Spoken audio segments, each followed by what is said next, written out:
Howdy, y'all. Welcome to another episode of Card Blitz. This is episode 20. I'm your host, Kelly Reed, joined by my good buddy, Patrick Marshall. Patrick, how's it going? Kelly, how's it going, buddy?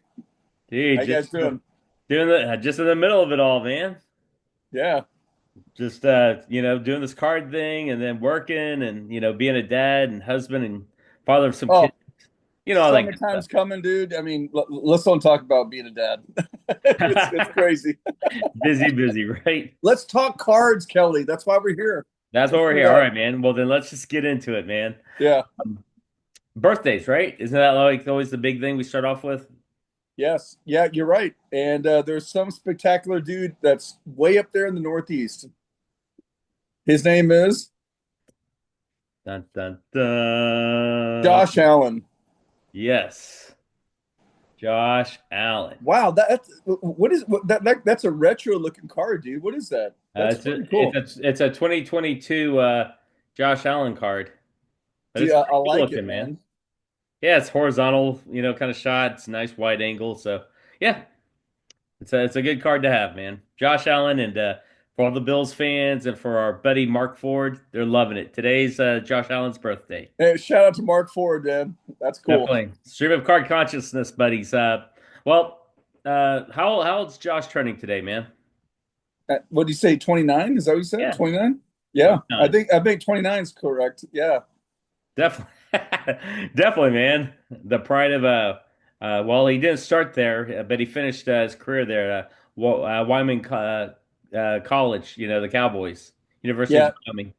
that's right. Yeah, University of Wyoming, dude. I mean, he was a freak of nature already in college. Let's be honest. I mean, the Bills took a chance on him because the guy could like do everything, run, throw, was afraid to get hit. He wasn't afraid to get hit. I mean, he could do anything, dude.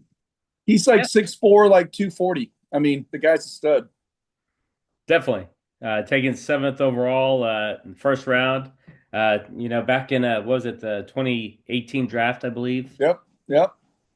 And it took him a couple of years to kind of get his footing, but yeah, he's leading them to conference championship appearances, and let's see if he can get through the that Chiefs kingdom Yeah. and get the Bills back to the Super Bowl, right? Well, he's young enough to do it, so that's cool.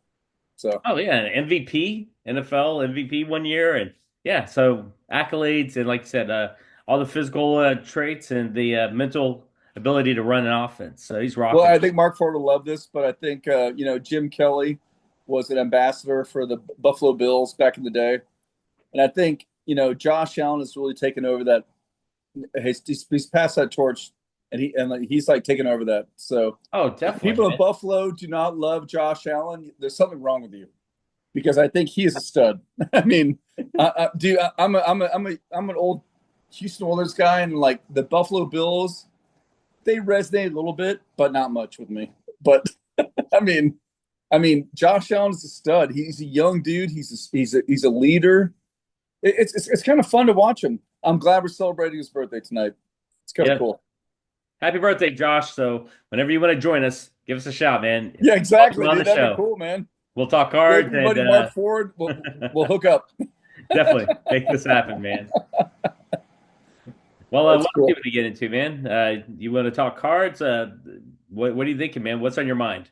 Dude, let's talk Pete Rose, man. You want to get into a little Pete Rose, Joe Jackson? Yeah, I'm really like I was amazed that I'm not amazed, but I'm impressed that the baseball commissioner would like the eligibility of Pete Rose and Joe Jackson and all those Black Sox players was lifted recently, and they can now be eligible for the Hall of Fame. And I think that's really cool, to be honest. I mean, I'm a guy I collected cards in the 84, 80, 85, 86 when I started. And the best card was Pete Rose, 4,192 hits. And it's a Donruss card, 86 Donruss set. So 4,191 and 4,193 cards, 493 light hits on the next one. It's cool, dude. Back to back, huh? Yeah, it was pretty cool, man. And I was like, why is not Pete? But when I was a kid, I was like, why is Pete Rose not in the Hall of Fame? I mean, that was my question. So Did you get your answer? I did after a little bit later when I got older, but I was in high school, I went to college, and I was like, still, does he deserve to be punished that long? But well, Well, I mean, think about it. Joe Jackson. I mean, the first inaugural Cooperstown induction, he didn't make the cut on that either. So wow. Joe Jackson went to his grave not being in the in Cooperstown, and neither did Pete Rose and the other Black Sox members. Now they're the White Sox. Right. Gotcha. So does anyone how many hits did Joe Jackson have? That's a great question because I have no idea, man. Yeah, because those stats were very like muddled back then. So I'm But still, I surprised mean, that they had a he was boycott of a hitting anybody. guru, right? What's that? Yeah, I mean, he was a phenom. He was a guru, right? Yeah, but I mean, like, why would you have a cap on somebody like that? Like back in the day? I Well, mean, was it a? the whole gambling thing, the whole taking money to throw games, the whole, it goes back to that 1919 World Series, man. Okay. I'm sure a lot of people don't even know that in the collecting industry now. I, They have no idea. well, after the news broke via ESPN, I'm sure that everyone knows about it. So, but just guys like you and I, we still get our news on like stone tablets. But yeah, the rest of the world, they know what's up. That's right. They're dialed in right away, right, Kelly? Definitely, man. You're So, probably correct. um, talking Pete Rose though, like Joe Jackson's cards are going to be astronomical to begin with. Correct. But Pete Rose, how much of an impact do you think that this news has on his cards? Well, it's funny you say that because you and I went to a card show in Dallas 2 years ago, and I went to a card show with my father-in-law like last year, and I talked to a couple of dealers, and I go, Pete Rose cards. I go, what about Pete Rose? He goes, Pete Rose cards are still pretty popular. I was like, really? I was like, that's pretty cool. He goes, I think he hasn't transcended like what happened to him, but they said that there's a lot of older collectors who will pay money to get a PSA or SGC graded card of his, Hmm. and they won't blink an eye. It doesn't matter what happened to him because he's the all time hit leader in Major League Baseball, and like it's kind of cool. I was like, I was like intrigued by that. I was like, really? So where are you from? The guy would be like, oh, I grew up in Cleveland and or blah blah blah, and I live in Florida now, and like, and they had some personal collections to Pete Rose, and I was like, I thought it was kind of cool. I was like, so I think it's great. I think Pete Rose cards are going to go up. To Okay. be honest, I mean, even more so. I mean, they're pretty solid beforehand, but I think I mean, I think they're really good now as well. Do you own many Pete Rose cards? Do you have I any? do, You do? Do you have I a do, favorite? but I owe 75 tops is my earliest one. Okay. So, I do not have a graded card of anybody of not a graded card of Pete Rose. So Right. I wish I did, but a 63 That's his tops rookie card, right? rookie 63? graded. Well, the raw cards are going. They're crazy money. I mean, Kelly, I was like, wow. I was like, what's going Well, on he's a here? hit king, right? All-time Yeah. hits leader. And if you're a fan of the '80s and like the Pete and repeat card of '83 Fleer was awesome. Just saying. Pete and repeat. That's funny. For me, I don't have any Pete Rose slabs either. Earliest card I've got right now is that 77 from the 77 set I got. Um, Yeah, it's a good card. I oh, like that. it's a He's, sweet he's doing card, he's doing his little but yeah. I'd like to get the 64, like in an SGC with the big rookie cup on there. The rookie cup. I like that as well, Kelly. That's a beautiful card, man. But right now they're asking a lot of money, so I Yeah, just yeah. I like the 68. I like a 68 tops Pete Rose would be really cool. Like a graded 6 or 7 would I think would be awesome. I what like about that. 71, the all black border card? You like that one? It's not bad. I like that as well. I like that. That's a good one, man. What about But do you have any Pete Rose autographs? I do not. And I'm a huge autograph guy, but I did not get one of those. I wish I did. But he's pretty prolific. I think you can probably still find his autographs affordably on eBay or at the card But shows. Kelly, I would totally buy one. I mean, totally. I mean, absolutely. Well, put on your bucket list for next year, or Yeah, later it this has to be. year. It's on my collection set. I mean, like it's awesome because I want my kids to know who Pete Rose was. I don't want to be tarnished by what happened. I mean, the guy was a stud. I mean, let's be honest. Hmm. I mean, that's my opinion. So All right. Well, I don't know if do you think Cooperstown should have like the whole morals clause, that that idea of like, hey, betting illegal, gambling not yeah, tolerated, but you don't think so? You think it should just be like on-field performance? I think Cooperstown should be a hall in itself for what's accomplished in baseball. Okay. Period. And if there's an asterisk next to their name doesn't sound right either, but just appreciate who the person was that played baseball. It's the classic sport of baseball. I mean, and that's the genuine thing about Cooperstown. I think they have to keep that. I think that they should keep that. Okay, so then in theory, then someone like if you want to look at like the whole like steroid era with like Clemens and McGuire, Bonds, A-Rod, do you think those guys get in? Oh, eventually, I think they do. You think so down the road? Honestly, I mean, yeah, I think it's if you use Pete Rose as a footprint to what can happen and what should happen. I mean, it's been a long time since what it was like 11 years, so it was 36 years since before he was like banned from baseball. I don't think that those guys will last 36 years. I think it'll be like 25 years, maybe 30 years for Clemens and all those guys and Bonds. I mean, Right. if Bonds, Bonds McGuire, gets if Bonds is eligible for the Hall of Fame, I think this will be a huge amount of support for him. I think. single season home run leader, all-time home run leader.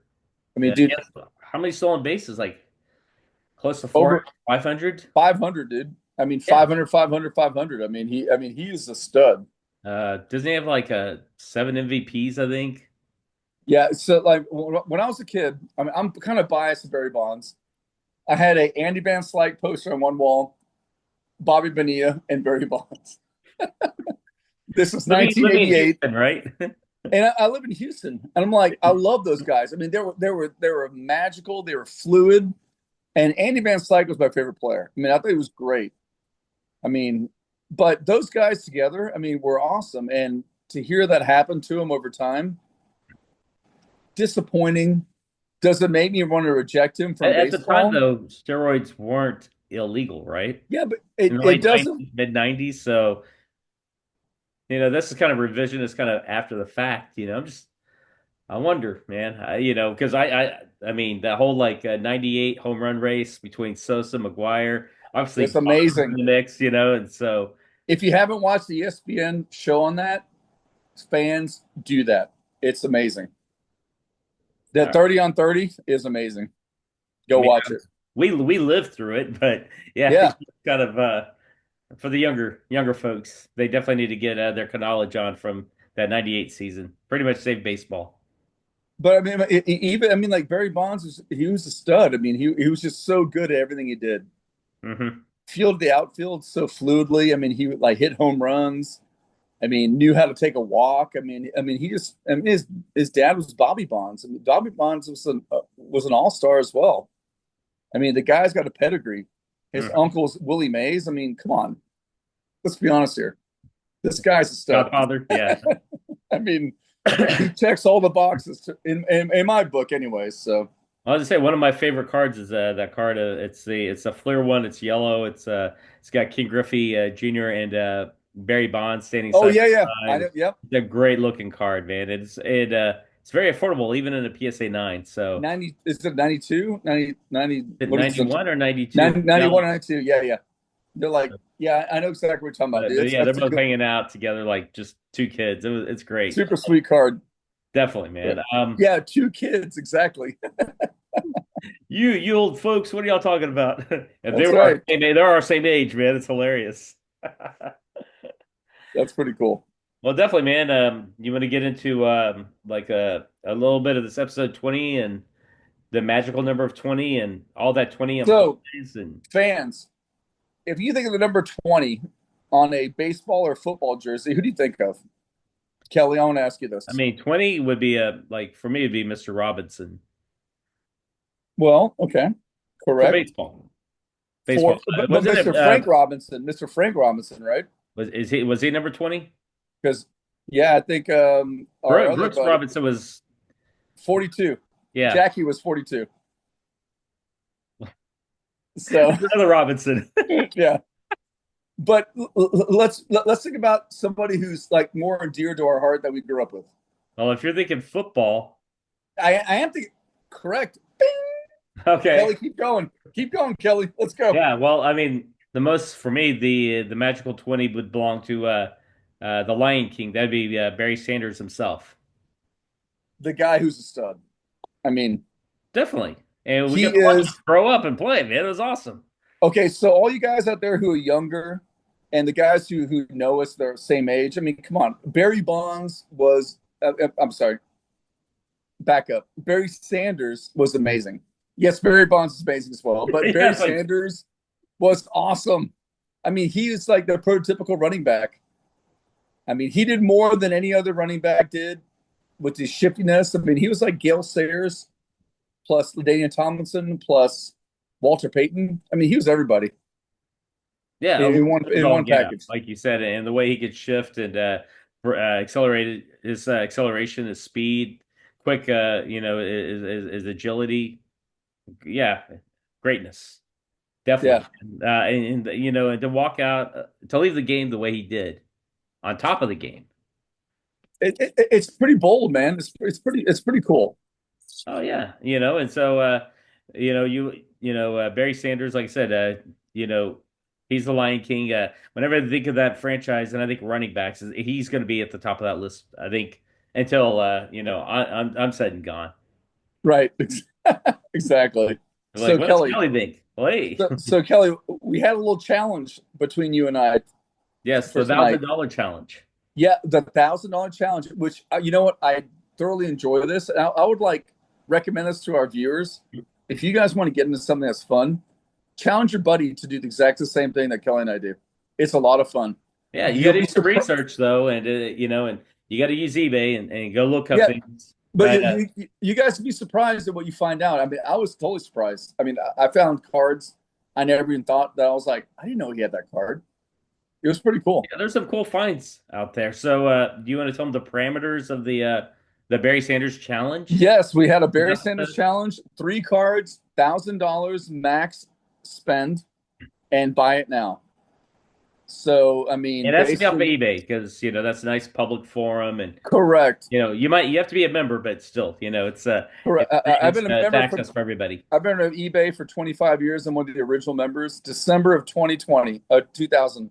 Sounds So, like sounds like uh, 2020, man. That was a different era. yeah, 2000. And I get like emails all the time, like, welcome, Mr. Veteran. I'm like, thank you. I appreciate that. You get like another badge, another like insignia that Dude, recognize. Kelly, I mean, like, I'm not saying to our viewers that I'm old, but I've been with eBay for 25 years. Woo! What's Yeah. up? Now that you're 26, how's that feel, right? Correct. In the immortal words of Ric Flair, woo! Yeah, That too was great. fast, right? All right, Kelly, you want to lead us off on a card that you loved Well, from Barry yeah, sure, Sanders? man. The first card that I came across on eBay doing my research that I thought our viewers would enjoy would be the 1989 Topps Traded Barry Sanders. It's a rookie auto. It's got the insignia or the inscription. It's got an inscription that says "The Lion King," I love that. and it's an authentic. It's a PSA card. But it's his rookie card. It's a Hall of Famer. So definitely, yeah. I think for if you're looking for a card that's somewhat affordable at about $375, you can't go wrong with the It's card great. of It's a Barry. great card, Kelly. That's a good card. I like that. Beautiful card of Barry Sanders. Love it. How about you, man? What's the first card that like caught your eye and you're like, Okay, that's so what I gotta buy? when I was in collecting in 86, 87, 88, 89, I really got into 89 Pro Set football, and I loved it. So 89 Pro Set Barry Sanders autograph rookie PSA 10. I mean, I have like 8 of these cards raw, but seeing the autograph on the card was pretty cool. I don't have that. So, I mean, 89 Pro set, I know it's been mass produced. It was the But beginning of still, the it's junk wax graphed, era. man. It's It's graphed so up. cool. And what I love about it is because it's Oklahoma State, his junior year, when he rushed for 37 touchdowns. I mean, it's amazing. I mean, pretty awesome, dude. Definitely, man. 7.6 yards a carry. I mean, dude, the guy was amazing when he was a junior. It was incredible. And that's why I got taken by the Lions right off the bat, right? Dude, it was awesome. Yeah, I love that. I love After the that card. Cowboys took Aikman, the Lions took Sanders. Yeah, I love that card. It's awesome. It's cool. Definitely, man. It's a great shot. Great, yeah. It's a great design. I enjoy Pro Set myself, and I find it interesting that we both went. First thing that got our eye was an autographed card of Barry Sanders. Yeah, you're correct, man. So we're thinking of kind of a lot of yeah, exactly. There you go. Virtual fist bump, man. That's right. My second card though was one that it's kind of near and dear to my heart. It's that 96 Topps Finest football card. Um, Really? Okay, oh, cool. because 96 Finest that year in baseball had three like tiers. They had like the common bronze, the uncommon silver, and then the rare golds. And so this card is a rare gold Barry Sanders refractor, and it's Wow. a PSA 8. And that's that card's on eBay right now. When I did my research, and it found it for about 325. Okay. But I opened a couple of boxes of that back in the day, and pulling a gold refractor is really tough. So to get that Dude, is that's pretty that's a cool. hidden gem, man. Barry Sanders 96 finest gold PSA 8 refractor, man. It's a beautiful card, man. Yeah, I like that, Kelly, because that was kind of my years when I was kind of dark in the collection world. So I never even heard of that. So that's kind of cool to hear that. Oh, I like to dude, see that. just trying That's to put together the 96 baseball set was tough. I imagine the 96 football set finest would be equally as tough. It's a big task. Oh yeah, I'd agree with you. So actually, this brings me to my next one. Yes, number Is two. the 2021 National Treasures Game Used Patch and Autograph PSA 10 Barry Sanders, an 8 out of 99. And like, okay, so guys, I'm a vintage guy, and I mean, Kelly and I do these things all the time every week, and you guys need to like check in and watch us. I mean, and when we do these like cards we find for like this challenge, it's cool because I find cards that I've never even seen before in my life. Dude, And this is eBay one of has a those cards. ton of cool cards, And man. it's a very cool card. I mean, it says National Treasures on top. Barry Sanders doing his classic move.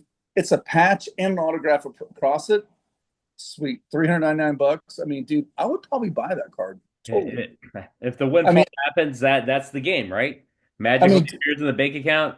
It says, "Please spend me." dude, That's the card you're I gonna mean, buy. if someone wants to give it to me for like 340, I'd take it still. I mean, it's a very cool card I've never seen before. I'm like, I was attracted to it right away. I love it. Man, that is awesome, dude. I get one, man. I hope so. All right, cool, man. Well, to finish up the Barry Sanders challenge, the $1,000 eBay challenge. Well, I've got one more besides you, though. Don't Yes, forget. yeah. We each got one, man. Yeah, Yeah. two and two, right? 22. All right, for episode 20. All right, so my third card is it's a 1995 Collector's Edge. So they're Ooh. defunct now, but back in the mid 90s, Yeah, I remember they were that, kind of a dude. popular card set. They came out with a parallel called Excalibur. And when you see that card, man, it just screams like mid 90s with the holographics and it just it looks cool to me. And I'm like, this one spoke to me. I was like, dude, this is a PSA 7. It's out of 250. It's an awesome design. Looks great. So, and for 300 bucks, sold. You know what? I mean, that's a pretty fair price. Dude, yeah, It's pretty solid, dude. and with the way the print runs were back in the day, like out of 250 is not like an astronomical number. And like you said, it's pretty affordable and it's a great looking card. So, how about you, man? Take us home All with right. your third and final selection. Okay, so I went deep into the depths of like Barry Sanders cards, but I came up with a shining star. It was amazing. 2009 Upper Deck Ultimate. I mean, it's got Barry Sanders, Walter Payton, and Earl Campbell autograph. And Triple? no, yeah, I'm sorry, it's a jersey card. Oh, jersey I card. won the autograph, but that was outside of our realm. But it's a triple jersey card of those guys. I'm like, it was amazing. Ultimate collection. I was like, I've never seen this card before. So I mean, we did this challenge. And I was floored. I was like, this is amazing. This is pretty cool. I Yeah. mean, it's three of my favorite running backs ever in life. And with jersey cards, relics, why not, man? I'm sure it's sweet. I So mean, I hope that there's value to the jersey card because I mean, it struck me as a older collector. I'm like, I have to have that. I hope it's real. I'm pretty sure it's real. on the back it should say if it's real or not, right? Correct. Correct. But Game I'm, used is the key, not player worn. Player worn means, like it could be whatever at Walmart or Target thrown on a jersey, but but game worn, I would challenge it. that's the real deal. I would challenge any of our viewers to say, okay, who are the top three jersey cards or autographs you'd have? Would you have Barry Sanders, Walter Payton, Earl Campbell, Gale Sayers, Well, I mean, for running backs, that's Marcus Allen, different. Ladainian Tomlinson? That's I a mean, different realm. it's pretty cool, man. So I came across the card. And I was like, if I had the money to buy that, I would buy that right now. It's pretty Yeah. cool. 180, 200 bucks. I was like, that's worth it to me. And that would round out your $1,000, right? The magical 1,000 eBay challenge. I have a few bucks left for next time. Oh yeah, okay. I think I had like I mean, 150 bucks mine left. capped. Mine was like right at 1,000. So, No, I had 150 bucks left, so that's pretty cool. okay, take it, man. So we each got three cool Barry Sanders cards and make. Very cool cards. Yeah, So definitely, our viewers, definitely, please, guys, if y'all will, if you're up for this Barry Sanders challenge, throw it in the comments below at the underneath this video and just say, hey, here's what I would have gotten, and have fun with it, man. Challenge your friends, like yeah. Patrick was saying. It's a pretty cool idea. Kelly, I think you have a great idea. I mean, just do that with with your uncle, your father. Just get your kids involved, and then Card collecting buddies. do the 3 card challenge, man. It's cool, man. Yeah. For $1,000, I mean, like you'd be surprised at people like what they're really. You'll find what their really interests are because you and I were totally different. Oh yeah, Which is pretty cool. Player, but the way we collect it is a little different. We've Yeah. known each other for half our lives, and we are totally different. That's collecting, buddies. Let's go, man. That's collecting. That's it. Well, dude, yeah. So let's segue into the talking about like right way to collect, wrong way to collect. There's this whole Geoff Wilson, it's a firestorm on the internet right now. Everyone's talking about his video that was titled "Chasing Hits and Flipping Cards Isn't Killing the Hobby." And there are so many different takes out there. I'm curious, what's your take on that? You know what? I watched it.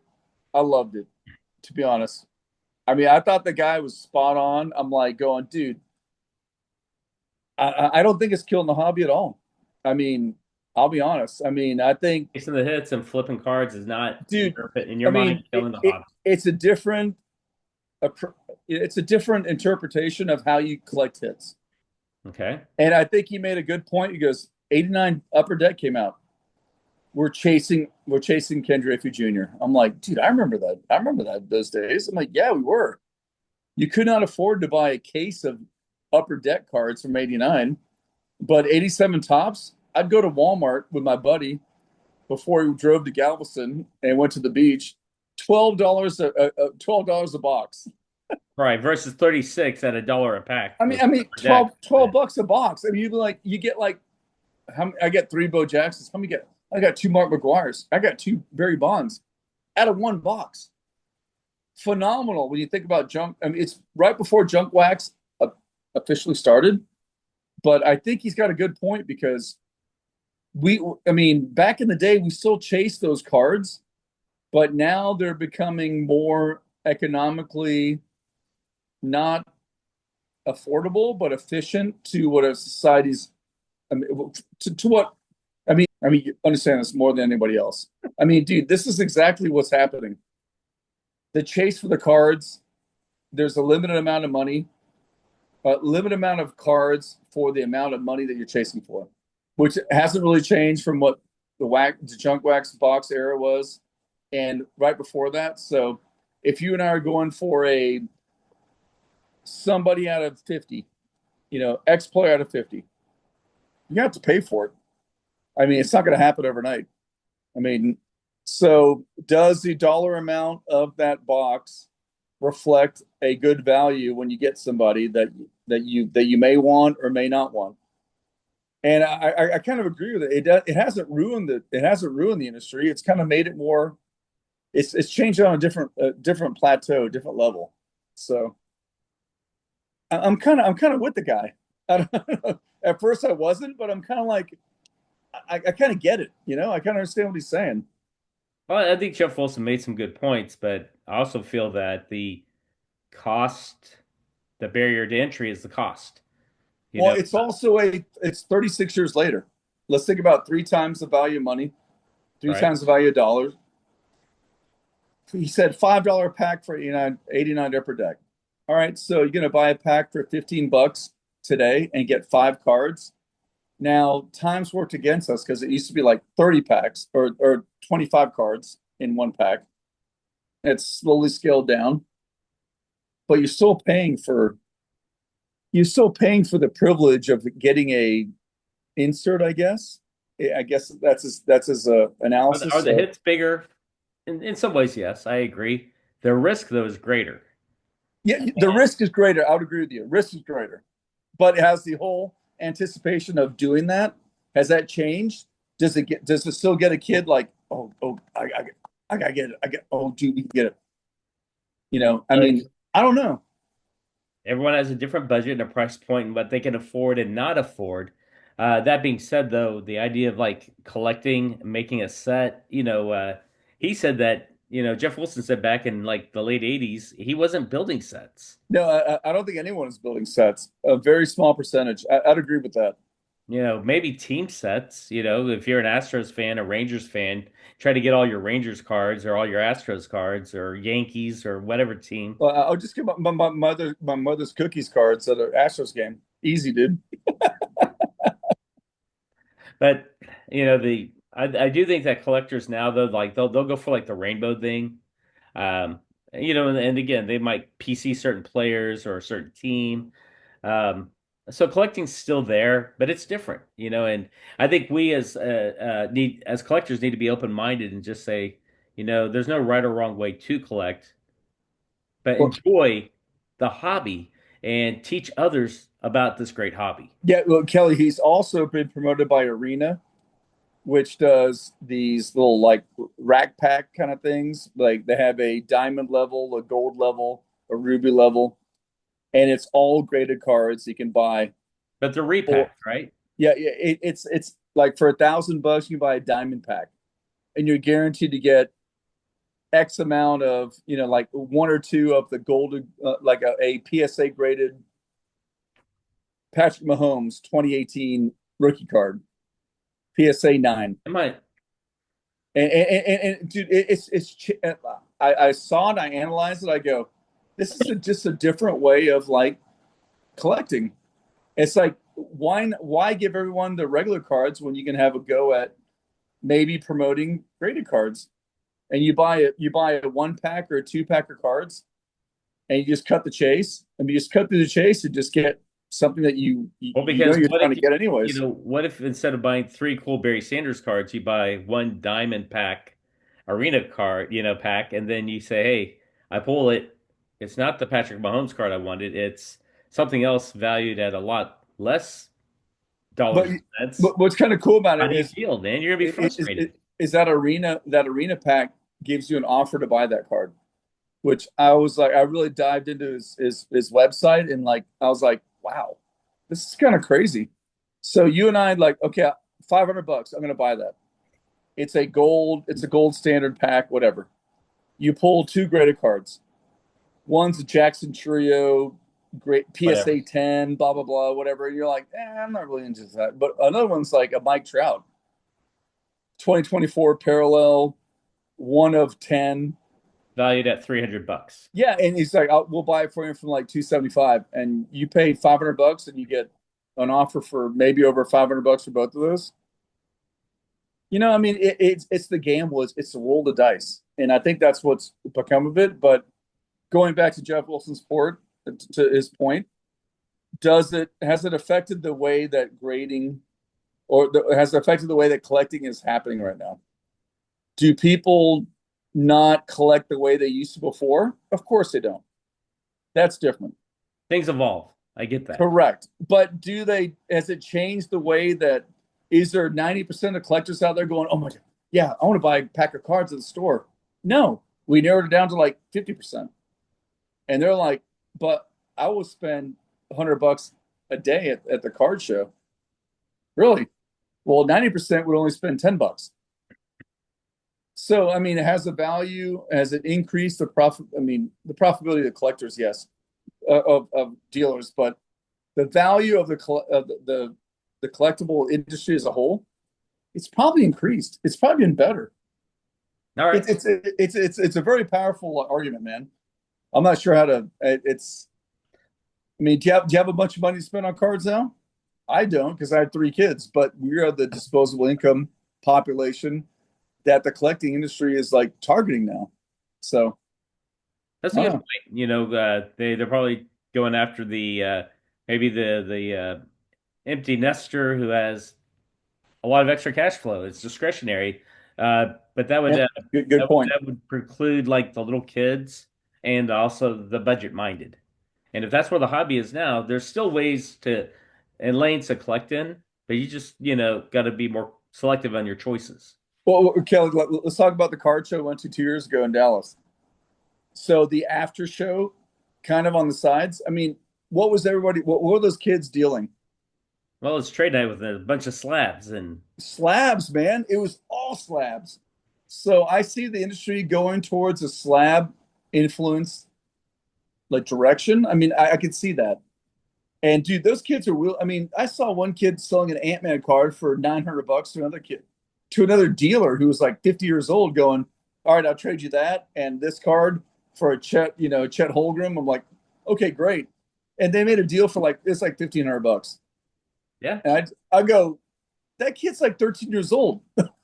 he's slinging cards already. I was like, wow. I was impressed. But if they're the ambassadors of the collection going forward and the dollar amount is there, all right, just don't make as many cards, I guess. I mean, I don't Well, know. just say on that note, man, we're wrapping up like really against it. We're gonna have a returning guest next week. We'll get into that in that episode. Viewers, definitely keep flooding us with the comments. Let us know what you think about Yeah, the man. Geoff Wilson thing, the whole Barry Sanders challenge, the whole Pete Rose, Joe Jackson. Follow us on Facebook. Reach out to us at info@blitzweekly.com. Find us on Twitter, Instagram, CardBlitz. And on that note, it's a wrap. Later, guys.